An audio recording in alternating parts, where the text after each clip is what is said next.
जाति की वजह से अछूतपन और भेदभाव होता रहा है। और ये कोई अलग अलग जाति के साथ अलग अलग वजह नहीं है, बल्कि सबका कारण जाति की वजह से होने वाला उत्पीड़न और जाति की वजह से उनको जो शिक्षा से बाकी चीज़ों से वंचित रखा, जिसकी वजह से स्थिति आई। लेकिन इसमें मज़े की बात ये है कि जो सवाल सुप्रीम कोर्ट के सामने पेंडिंग एडजुडिकेशन थे, यानी कि जो सवाल माननीय सुप्रीम कोर्ट को जो डिसाइड करने थे, उसमें एक तो सवाल ये था कि क्या सब क्लासिफिकेशन करना शेड्यूल्ड कास्ट की लिस्ट के अंदर, क्या ये आर्टिकल 15 और 16 का उल्लंघन है। लेकिन एक ऐसा सवाल जो माननीय सर्वोच्च न्यायालय के सामने था ही नहीं, उसमें कहीं क्रीमी लेयर के ऊपर सवाल नहीं था कि सुप्रीम कोर्ट को क्रीमी लेयर पर डिसाइड करना पड़े। लेकिन माननीय सर्वोच्च न्यायालय ने क्रीमी लेयर के ऊपर भी अपनी तरफ से Indira Sahni versus union of India वाला एक जजमेंट को रेफर करते हुए, जो 9 जज बेंच की जजमेंट थी, उसको साइड करते हुए कहा कि शेड्यूल्ड कास्ट कैटेगरी के अंदर भी क्रीमी लेयर होना चाहिए। उनको पानी, सार्वजनिक तालाब से पानी लेने का भी अधिकार नहीं था और उनको मंदिर में जाने का अधिकार नहीं था। उनको अलग अलग तरीके से प्रताड़ना हुई है और इस ग्राउंड पे इनको भी मुख्यधारा में लाने के लिए इनको मौका मिलना चाहिए और इनके लिए अलग व्यवस्था सरकार को, अंग्रेज सरकार को करनी चाहिए।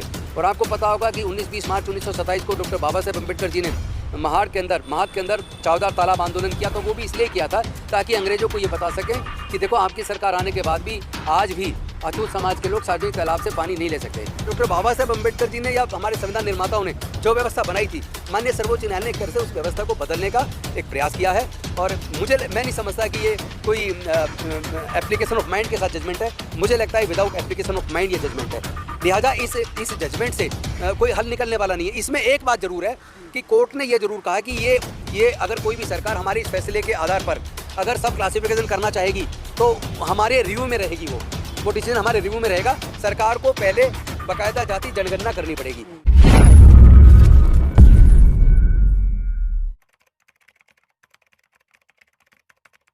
सुप्रीम कोर्ट का जो SC/ST रिजर्वेशन पर वर्गीकरण का जो आदेश आया है और क्रीमी लेयर की भी जो बातें करी जा रही हैं, किस तरह से देखते हैं आप? क्योंकि कुछ लोग जो है बहुजन समाज के ही उसका समर्थन कर रहे हैं और बड़े पैमाने पर विरोध भी हो रहा है।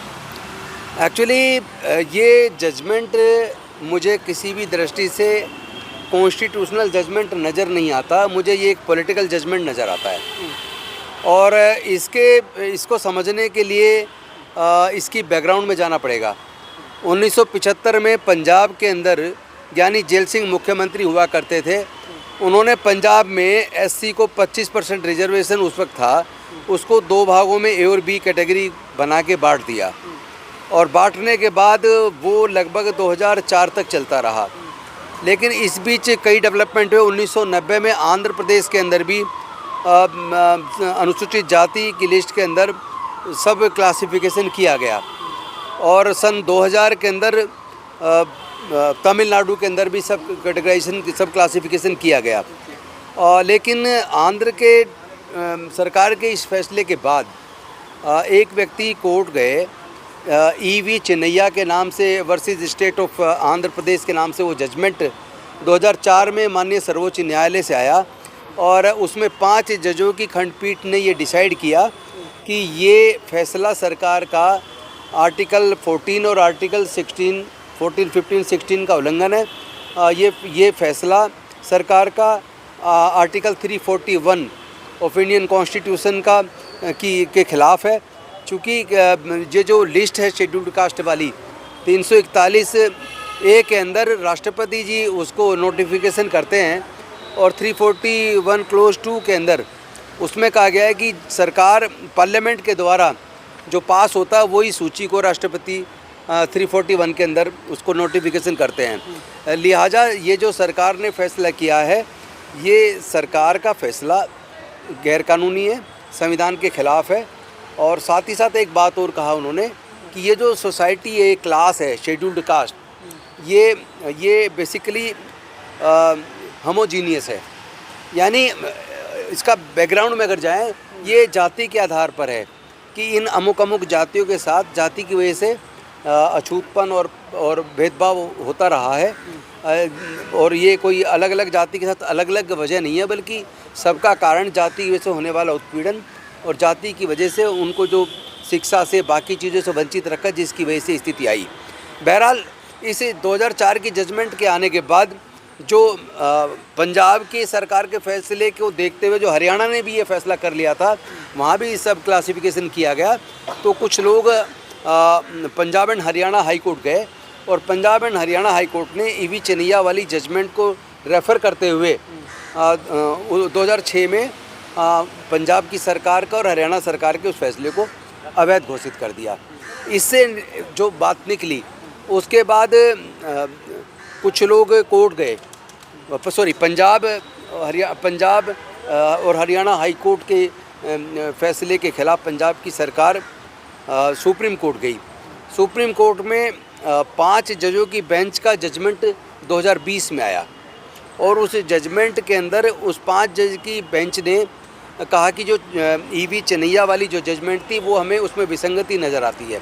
लेकिन चूंकि वो भी 5 जज वाली बेंच का जजमेंट था और ये भी 5 जज वाली बेंच का था, इसलिए ये तय हुआ कि इसको लार्जर बेंच में भेजा जाए और फिर ये 7 सदस्य एक पीठ बनी जिसके अंदर ये मैटर भेजा गया। और 2022 ये अभी 1 अगस्त 2024 को 7 जजों की बेंच का जजमेंट आया।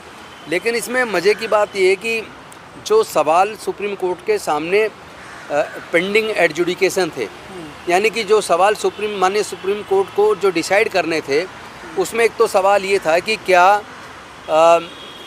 क्या सब क्लासिफिकेशन करना शेड्यूल्ड कास्ट की लिस्ट के अंदर, क्या ये आर्टिकल 15 और 16 का उल्लंघन है। उसमें उन्होंने कहा कि ये उल्लंघन नहीं है। दूसरा उन्होंने डिसाइड किया कि क्या ये 341 के अंदर जो प्रेसिडेंशियल पावर है ये उसका सब क्लासिफिकेशन उसका उल्लंघन है। उसको भी सुप्रीम कोर्ट ने कहा कि इसका उल्लंघन नहीं है। और फिर ये था कि क्या सरकार ऐसा कर सकती है। इस सवाल का जवाब भी सुप्रीम कोर्ट ने कहा कि हाँ, सरकार सब क्लासिफिकेशन कर सकती है।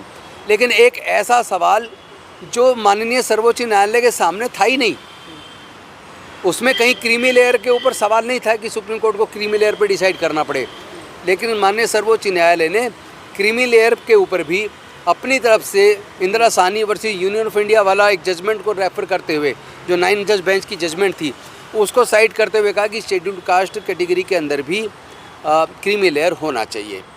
यानी कि ये जजमेंट कई बार ऐसा प्रतीत होता है कि ये बिना समाज की एक वस्तु स्थिति को जाने, चूँकि उसमें इस समाज को तो कहीं पार्टी बनाया नहीं, समाज को पार्टी बना के समाज को भी अपनी बात रखने का मौका मिलना चाहिए था। क्योंकि इसकी बैकग्राउंड में जाना जरूरी था कि आरक्षण आखिर आया कहाँ से। इसके बैकग्राउंड में अगर जाना हो तो हम देखते हैं कि 1919 में साउथ बोरो कमीशन भारत में आया, जिसमें डॉक्टर बाबा साहेब अम्बेडकर साउथ बोरो कमीशन से मिले और उन्होंने भारत के अछूतों की स्थिति के ऊपर, उनके हक अधिकार के ऊपर उनको मांग पत्र सौंपा। उसके बाद 1928-29 में साइमन कमीशन आया। साइमन कमीशन से डॉक्टर बाबा साहेब अम्बेडकर और सर छोटू राम और एक और थे, मेरे को नाम रिकलेक्ट नहीं हो रहा है, चौरसिया जी, ये लोग साइमन कमीशन से मिले और उनको जाके कहा कि भाई इस देश में अनुसूचित जाति, जनजाति, पिछड़े वर्ग, ये तो अब का शब्द है। उस वक्त ये शब्द नहीं था, बल्कि उस वक्त तो अछूत और साथ में जो शूद्र समाज है, इन लोगों को हज़ारों साल से वंचित रखा गया, शिक्षा से, संपत्ति से, व्यापार से, और इनके साथ जातिगत उत्पीड़न हुआ है। उनको पानी, सार्वजनिक तालाब से पानी लेने का भी अधिकार नहीं था और उनको मंदिर में जाने का अधिकार नहीं था। उनको अलग अलग तरीके से प्रताड़ना हुई है और इस ग्राउंड पे इनको भी मुख्यधारा में लाने के लिए इनको मौका मिलना चाहिए और इनके लिए अलग व्यवस्था सरकार को, अंग्रेज़ सरकार को करनी चाहिए।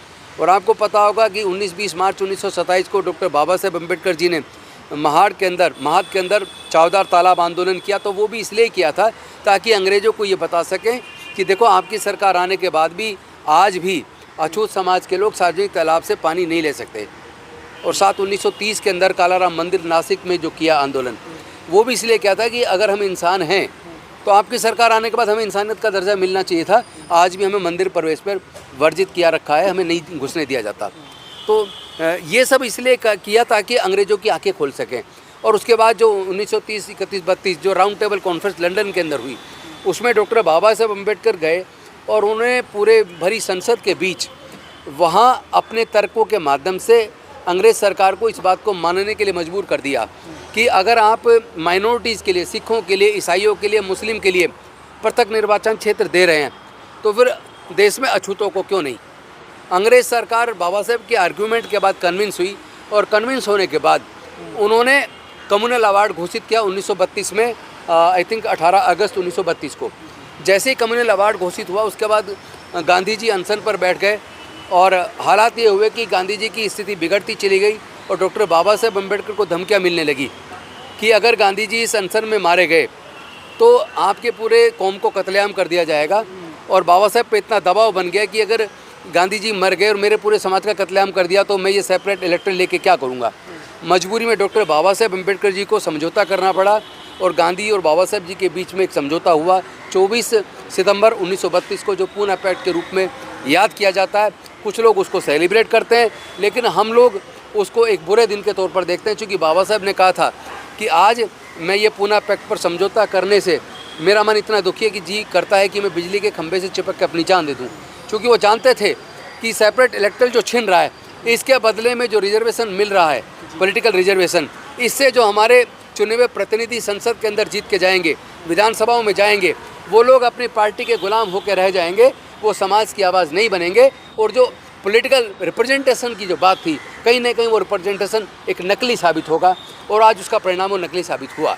तो बहरहाल ये बैकग्राउंड थी, रिजर्वेशन किस वजह से मिला पूना पैक्ट के माध्यम से, लेकिन उसका जो असली आधार था वो जो होमोजीनियस सोसाइटी थी, यानी जाति की वजह से जो उनको हर चीज़ से वंचित रखा, प्रताड़ना की गई।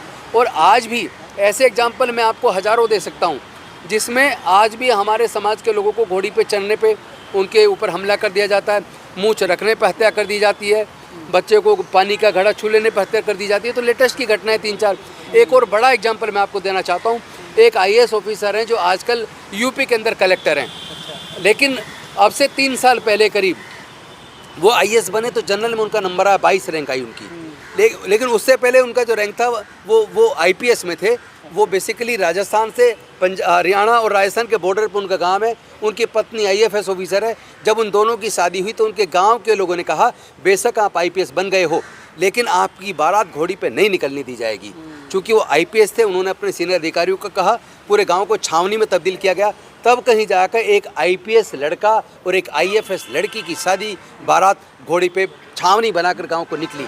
इसका मतलब ये हुआ कि आज भी चाहे कोई किसी भी पोस्ट पर चला जाए, वो जाति उसका पीछा नहीं छोड़ती है। जाति असली उत्पीड़न का कारण है और जाति वंचित करने का कारण है। लेकिन ये जो माननीय सर्वोच्च न्यायालय ने कहा कि ये होमोजीनियस नहीं है, बल्कि उन्होंने कहा ये हेटेरोजीनियस है, यानी कि एक तरह से पूरी व्यवस्था जो डॉक्टर बाबा साहेब अम्बेडकर जी ने या हमारे संविधान निर्माताओं ने जो व्यवस्था बनाई थी, माननीय सर्वोच्च न्यायालय ने एक तरह से उस व्यवस्था को बदलने का एक प्रयास किया है। और मैं नहीं समझता कि ये कोई एप्लीकेशन ऑफ माइंड के साथ जजमेंट है। मुझे लगता है विदाउट एप्लीकेशन ऑफ माइंड ये जजमेंट है। लिहाजा इस जजमेंट से कोई हल निकलने वाला नहीं है। इसमें एक बात ज़रूर है कि कोर्ट ने ये ज़रूर कहा कि ये अगर कोई भी सरकार हमारे इस फैसले के आधार पर अगर सब क्लासिफिकेशन करना चाहेगी तो हमारे रिव्यू में रहेगी, वो डिसीजन हमारे रिव्यू में रहेगा। सरकार को पहले बाकायदा जाति जनगणना करनी पड़ेगी। यानी उन्होंने जो शब्द इस्तेमाल किया है वो शब्द दूसरे तरीके से एम्पिरिकल डाटा कलेक्ट करना होगा सरकार को। एम्पिरिकल डाटा का मतलब है कि लोगों की किस जाति को कितना रिप्रेजेंटेशन मिला, उसकी आर्थिक स्थिति कैसी है, उसकी एजुकेशनल पॉलिसी स्थिति कैसी है, यानी वो सारा डाटा कलेक्ट करना होगा। इसका मतलब जो हम कुछ वर्षों से लगातार डिमांड कर रहे जाति जनगणना, सुप्रीम कोर्ट ने कहीं ना कहीं जाति जनगणना पे इस जजमेंट के माध्यम से मोहर लगाई है। और अगर सरकारों को ये सब क्लासिफिकेशन करना होगा तो पहले उन्हें इम्प्लीकेशन डाटा कलेक्ट करने के लिए उनको जाति की जनगणना करनी पड़ेगी। और मैं तो कहता हूँ कि कर लीजिए। आप तो कह रहे हैं कि भाई जिनको नहीं मिला उनको मिल जाए, पहले पता तो लगे किस जाति की जनसंख्या कितनी है। जो लोग कहते हैं इस जाति को ज़्यादा मिल गया, अगर आप देखेंगे जब ये जाति की जनगणना के आंकड़े जारी होंगे तो पता चलेगा जिसकी उतनी जनसंख्या है अभी उसको भी उतना नहीं मिला है। ये जो आरोप लगाया जाता है एक जाति को ज़्यादा मिल गया, ये झूठा साबित होगा। नंबर 2, ये जो नॉट फाउंड सुटेबल करके लोगों की वैकेंसीज को खाली रखते हैं और बाद में डी रिजर्व करके जनरल कैटेगरी को दे देते हैं। नंबर 3, आपने पूरे देश के अंदर ठेकेदारी प्रथा लागू कर दी है। तो जो ठेकेदारी प्रथा लागू हुई है तो लोगों को नौकरियां मिल कहाँ रही हैं, सब कुछ ठेके पे जा रहा है और ठेकेदार उनके तनख्वाह का भी आधा पैसे खा जाता है। तो वहाँ तो सरकारें भी चुप हैं और कोर्ट भी चुप हैं, कोर्ट भी न्याय नहीं दे रही है। कोर्ट ये भी नहीं देख रहा कि देश की सारी सरकारों ने मिलकर शिक्षा को इतना महंगा कर दिया कि इन वर्गों के 99% लोग अनुसूचित जाति जनजाति के हायर एजुकेशन ले ही नहीं सकते। तो जब वो क्वालिफिकेशन ही अर्जित नहीं कर पाएंगे तो उन बड़ी नौकरियों में वो लोग कम्पीट भी नहीं कर पाएंगे। तो क्वालिफिकेशन उनके पास आएगी कहाँ से, जब उनसे पढ़ाई आपने शिक्षा को महंगा करके सरकारों ने पढ़ाई को छीन लिया है और ठेकेदारी प्रथा लाके और देश के सारे सार्वजनिक उपक्रम की कंपनियों को बेचकर उन्होंने नौकरियों के रास्ते को भी बंद कर दिया है। इसका मतलब ये जजमेंट भी छलावा है और सरकार के सारे ये निर्णय छलावे हैं। सरकार जानबूझ के एक साजिश के तहत अनुसूचित जाति जनजाति के लोगों से नौकरियां भी छीन रही है, प्राइवेटाइज करके, ठेकेदारी प्रथा लागू करके और शिक्षा को महंगे करके उनसे पढ़ाई भी छीन रही है। तो आज मैं अपने पूरे दलित पिछड़े आदिवासी समाज से हाथ जोड़कर निवेदन करना चाहता हूं, ये हमारे बीच में झगड़ा करवाने की साजिश है। आप लोग आपस में प्यार मोहब्बत बनाए रखिए। और ये इसलिए भी चिढ़ रहे हैं क्योंकि पिछले कुछ लंबे समय से जो सारे हम लोग संगठन मिलके, सारे लोग मिलके हम जो कोशिश कर रहे हैं SC ST OBC में एकता है, और वो एकता कुछ आती भी दिखे जिसका रिजल्ट इस बार के लोकसभा के चुनाव में देखने में भी आया। इस बात से कहीं ना कहीं घबराहट उन दलों के अंदर है जो लोग जिनको लग रहा है कि वो चुनाव में हारने वाले हैं। इसलिए कई तरह की साजिशें चल रही हैं। ज़रूरी नहीं है कि सर्वोच्च न्यायालय, उच्च न्यायालय के अंदर जो जजमेंट होते हैं वो जज अपने दिमाग से, ईमानदारी से देता है, क्योंकि वो भी इंसान है, उनको भी डर पैदा होता है, उनकी भी फाइलें केंद्र सरकार बना रही है। तो किसकी जज से क्या क्या फैसला करवा दिया जाता है इसका पता नहीं चलता। जब आर्ग्यूमेंट होता तो जज कुछ और बोल रहे होते हैं और जब जजमेंट आता तो कई बार कुछ और होता है। तो बहुत सारे जज अच्छे होते हैं लेकिन बहुत सारे जज बायस्ड भी होते हैं। चूँकि मैं एक एग्जांपल देके बताऊंगा। एक रेप के केस में एक हाई कोर्ट के जज ने डिसीजन देते हुए कहा कि ये जो बलात्कार की घटना जो हमारे सामने आज विचाराधीन है, ये लड़की दलित है और बलात्कार करने वाला अपर कास्ट का है और स्वर्ण जाति का आदमी कभी भी दलित से बलात्कार कर ही नहीं सकता क्योंकि उसे छुएगा तो अपवित्र हो जाएगा। ऐसा तर्क अगर हाईकोर्ट के जज देते हैं तो उस जज को मैं नहीं मान सकता कि वो जुडिशियस कैरेक्टर वाला जज है। मैं समझता हूँ वो जातिवादी मानसिकता वाला जज है। और अगर हाईकोर्ट और सुप्रीम कोर्ट के जजेस अगर वेदों को और मनुस्मृति को अगर जायज़ ठहराते हैं या उनका रेफरेंस देते हैं अपने जजमेंट के अंदर, इसका मतलब ये हुआ कि वहाँ भी न्यायिक चरित्र नज़र नहीं आता। कुछ जज बहुत अच्छे हैं जो कानून से चलते हैं, जुडिशियल जजमेंट देते हैं, लेकिन कुछ जज ऐसे भी हैं पता नहीं किस दबाव में उनके जजमेंट में न्याय नज़र नहीं आता। तो मैं कहना चाहता हूँ पूरे दलित पिछड़े आदिवासियों से, ये हमें आपस में लड़ाने की साजिश है। आपस में नहीं लड़ना है, आपस में मिलजुल कर रहना है और मांग ही करनी है सरकार से। तो आप मांग कीजिए कि हमारे पढ़ाई का खर्चा हम जितना भी पढ़ना चाहें हायर एजुकेशन का वो सरकारें उठाएं। साथ ही साथ जो सार्वजनिक उपक्रम की कंपनियां बेच दी गई हैं उनका राष्ट्रीयकरण किया जाए और ठेकेदारी प्रथा खत्म की जाए, बैकलॉग भरा जाए, नोट फाउंड सुटेबल करके जो डिरिजर्व की जाती हैं, इस तरह की जो घटिया मानसिकता उसको बंद किया जाए और आपस में प्यार पैदा करें, रोटी बेटी का रिश्ता करें। हाँ, फिर भी अगर कोई ये देखने में सर्वे से आता है कुछ जाति वास्तव में पिछड़ गई हैं तो निश्चित तौर पर सरकारों को ऐसी जातियों को आगे लाने के लिए कुछ ना कुछ योजना बनानी चाहिए। और हम लोग भी एक संगठन के जिम्मेदार होने के नाते मिशन जय भीम के माध्यम से और तमाम हमारे SC ST OBC के संगठन इस खुले दिल से इस बात के लिए तैयार हैं कि इन वर्गों में जो वर्ग पिछड़ गए उनको आगे लाने के लिए उनकी पढ़ाई और उनको उस जो प्लेइंग लेवल फील्ड उनको देना चाहिए। ये सरकारों की जिम्मेदारी है। लेकिन समाज से निवेदन है आपस में किसी भी सूरत में किसी भी राजनीतिक साजिश के तहत आपस में नहीं झगड़ना है, मिलजुल के इसका सामना करना है। थैंक यू, धन्यवाद। हो गया आपका क्वेश्चन पूरा? बोलने का भी है। अरे एक तो लगाओ यार, इनका सब क्वेश्चन करेंगे, क्वेश्चन करेंगे।